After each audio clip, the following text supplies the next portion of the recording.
Les géologues ont découvert que le sphinx a été lavé par des pluies incessantes pendant des siècles. Or, ces averses n'ont pu survenir que des milliers d'années avant le règne des pharaons. Est-ce à dire que le sphinx a été bâti bien avant l'aube de la civilisation? L'enjeu ici, c'est toute l'histoire de la civilisation. Il n'y a peut-être pas eu un déroulement linéaire de l'homme des cavernes débile à nous autres très intelligents avec nos bombes atomiques et notre dentifrice au fluor. Parfois, des faits nouveaux viennent bouleverser les théories dominantes.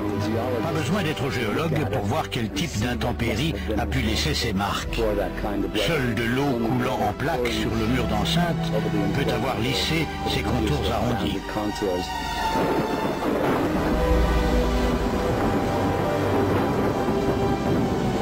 De l'eau dans le Sahara? Certainement pas à l'époque des pharaons.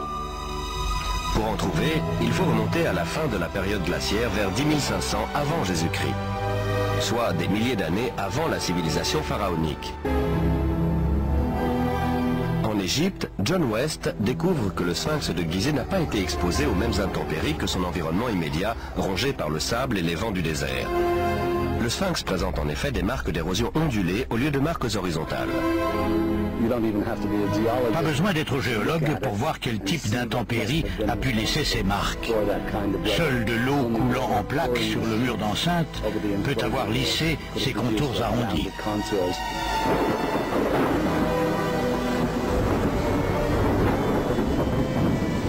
De l'eau dans le Sahara? Certainement pas à l'époque des pharaons. Pour en trouver, il faut remonter à la fin de la période glaciaire vers 10 500 avant Jésus-Christ, soit des milliers d'années avant la civilisation pharaonique. Mais alors, comment expliquer que le sphinx est une tête de pharaon? La tête est toute petite par rapport au corps. Vu du ciel, le corps apparaît aplati et très allongé, et la tête ressemble presque à une tête d'épingle. Cela montre qu'elle a été retravaillée. En d'autres termes, à un moment donné de sa longue histoire, elle a été refaite. John West pense qu'à l'origine, le sphinx représentait un énorme lion sculpté dans le roc par des inconnus, antérieurement à 10 500 avant Jésus-Christ. Il aurait subi une forte érosion lors des bouleversements climatiques de la fin du glaciaire qui se seraient traduits par plusieurs siècles de pluie. Ce n'est que des milliers d'années plus tard que les pharaons referont sculpter la tête à leur propre image. Le sphinx serait donc 2 fois plus âgé qu'on ne le pense. Ça devrait tous nous inciter à remettre en question la date du début présumé de la civilisation.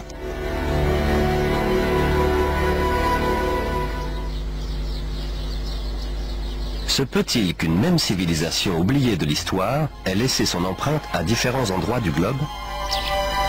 D'après Platon, des prêtres égyptiens ont parlé d'une civilisation ayant existé il y a 12 000 ans. Pourtant, la science affirme que l'humanité a émergé à l'âge de pierre il y a environ 5000 ans seulement. L'homme peut-il avoir réussi ce saut des millénaires plus tôt? Bloc de pierre de cette taille. Comment ont-ils pu le mettre en place? En Bolivie, les mystérieuses ruines de l'antique Tiwanaku démontrent la même ingéniosité, le même savoir-faire totalement inexpliqué.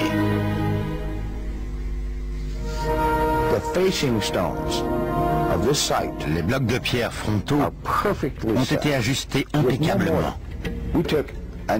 On a essayé d'introduire une épingle à la jointure des blocs. Impossible, à aucun endroit. Quelle perfection.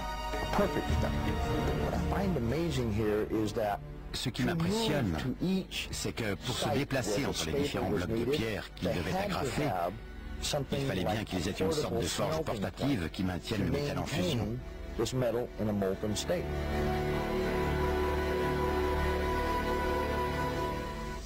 Ici, on retrouve le même genre d'agrafe en métal et les mêmes jointures très fines, comme celle-ci, en forme de L, qui révèle la même ingéniosité.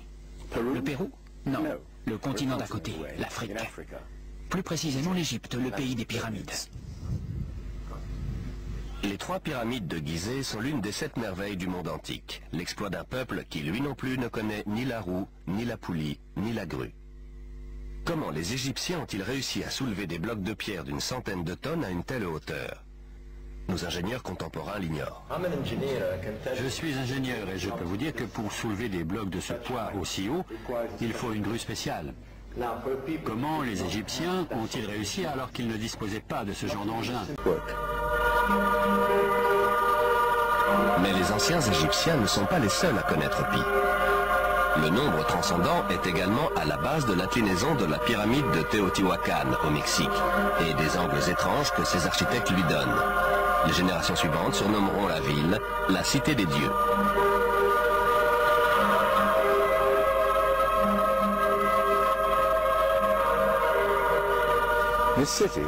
La cité était plus grande que la Rome impériale. On voit ici une série de bassins autrefois remplis d'eau.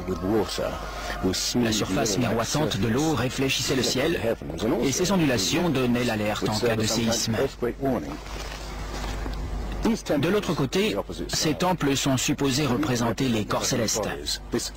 Tout le site semble être le fruit d'une fascination pour l'astronomie et l'éternité. Partout sur la planète, des civilisations antiques font montre d'une connaissance pointue du ciel qui reste totalement inexpliquée.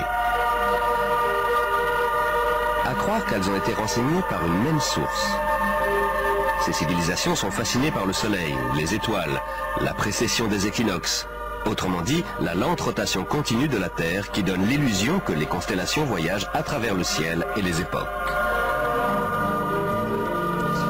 Au IVe siècle avant Jésus-Christ, Platon décrit avec précision une grande nation qui, d'après des prêtres égyptiens, aurait sillonné les océans des siècles plus tôt et aurait péri dans un immense cataclysme, une nation qu'il appelle l'Atlantide.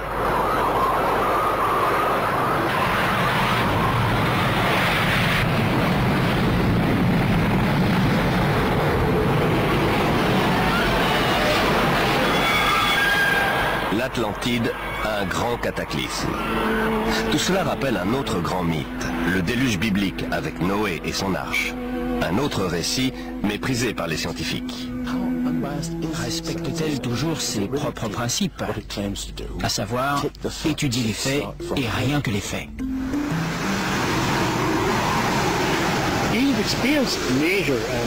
L'Égypte a connu des bouleversements majeurs à la fin de la période glaciaire, en particulier autour de 10 500 avant Jésus-Christ. Des crues exceptionnelles ont recouvert les plaines inondables. Cela a tout détruit dans la vallée du Nil et dans le delta en général.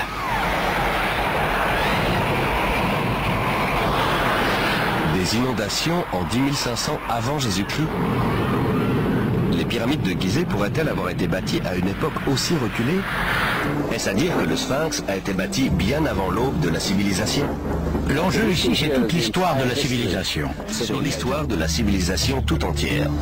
Ce visage monumental a été sculpté par les Olmecs du Mexique. On pense qu'il y a 2000 ans au bas mot. Les traits sont nettement africains. Pourtant, les Noirs ne sont censés être arrivés en Amérique qu'après Christophe Colomb.